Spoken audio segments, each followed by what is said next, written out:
This radio show curates Japanese anime culture and economy. TORO Animation Institute.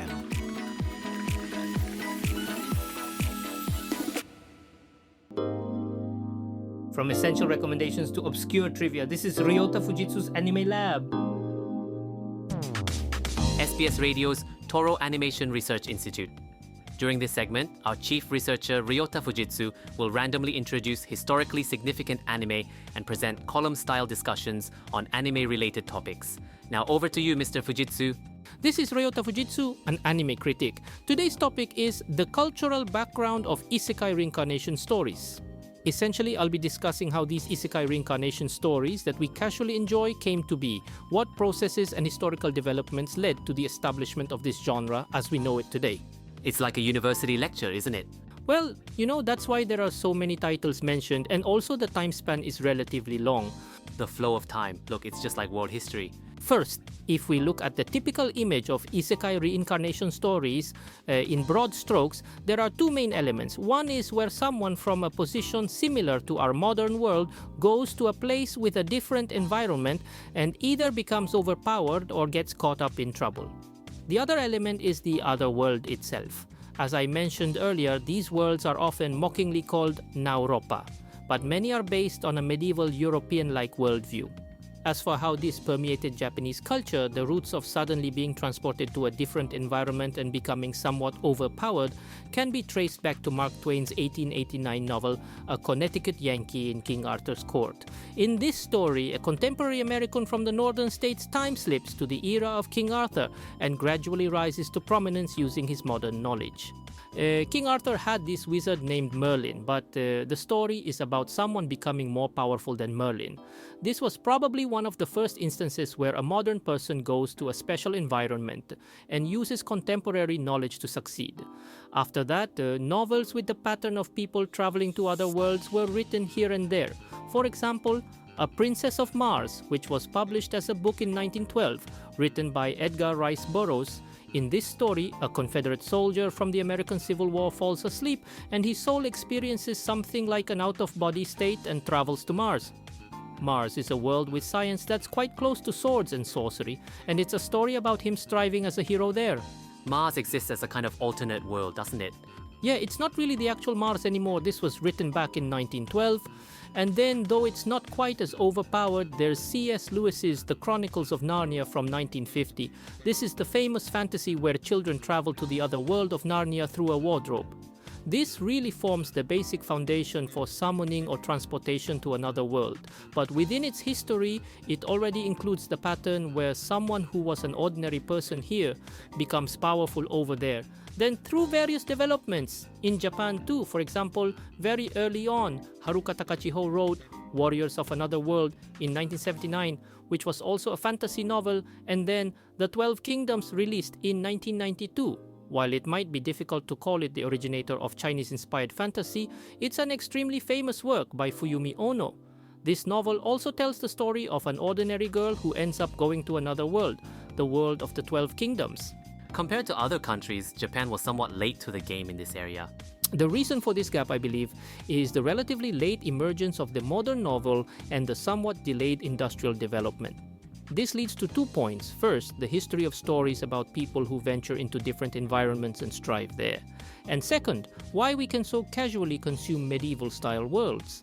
This is actually quite recent. Even if we trace it back, it only goes to 1954. 1954? Well, compared to the 1800s, it's relatively recent. Tolkien's Lord of the Rings had an enormous influence, and as you know, they made live-action films based on Tolkien's work, The Lord of the Rings, right? He created a unique world, developed languages for that world, and populated it with various races like elves, humans, orcs, and hobbits. This framework went on to have a tremendous influence in many areas. The novel came out in 1954, but it was widely read across America in the 1960s, and this influenced what we call TRPG, Table Talk Role-Playing Games. These are games where there's a scenario and everyone takes on a role to enjoy the RPG experience. In 1974, Dungeons & Dragons was released, and those in the know might remember the movie E.T., right? When the kids are alone at night without their mom, the older brothers are playing this game called Dungeons & Dragons. That movie from '82 had a huge influence on these kinds of games and play. From this point, things really shifted toward gaming, but with this background in mind, there was a challenge with tabletop RPGs. You needed to gather people to play them. That's why in 1981, a computer game called Wizardry appeared.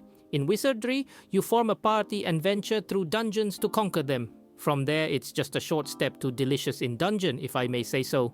This was in 1981 when this boom was gradually entering Japan in various forms. Then in 1983, we got Aura Battler Dunbean. Is this where Dunbine comes in?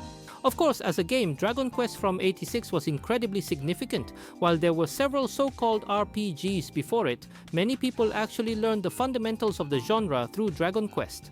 Dragon Quest is definitely a part of our youth, isn't it?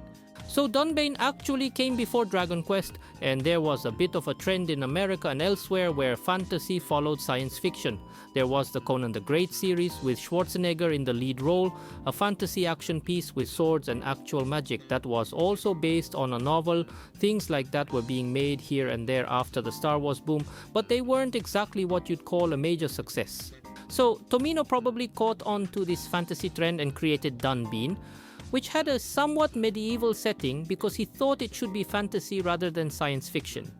In this way, all these storytelling elements came together, and especially after Dragon Quest, the popularity exploded, which became the foundation. That's why nowadays, it's completely normal for reincarnated characters to check their status without any explanation needed.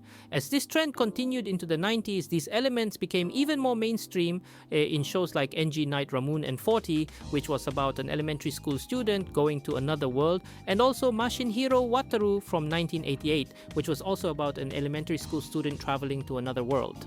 And then in 1994, Magic Knight Rayarth, a story about girls who travel to another world. Rayarth! It's not exactly reincarnation, but it follows a pattern where the protagonist goes to another world and ends up controlling the fate of that world, similar to the 1996 anime The Vision of Escaflowne. It's often said that the current boom in otherworld settings really took off after the success of The Familiar of Zero in 2004. The Familiar of Zero. So that's where the Familiar of Zero comes into the picture. The Magic of Zero became a huge hit in 2004. And that timing coincided closely with the launch of the Let's Become a Novelist platform. So people who wanted to write these otherworld stories went there, and this became what you might call the roots of the Naru style works. That's how this cultural framework was established, which brings us to where we are today. In terms of domestic animation, would it be fair to consider Dunbine as the original pioneer at this level? I think you could say it was one of the first works to actively incorporate medieval fantasy elements into its worldview. The video came out around 1983, so I'm pretty sure that's right, and it was subject matter that was difficult for TV anime audiences to grasp at the time. So, doing something like that on television was really quite early. Well, there's a history there, and in that sense, it had elements that satisfied people's inner desires.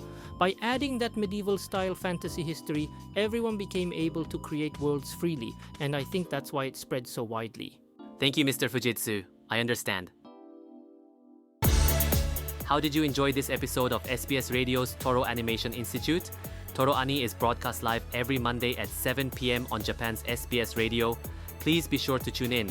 This has been Ryota Aoki, host of SBS Radio's TORO Animation Institute.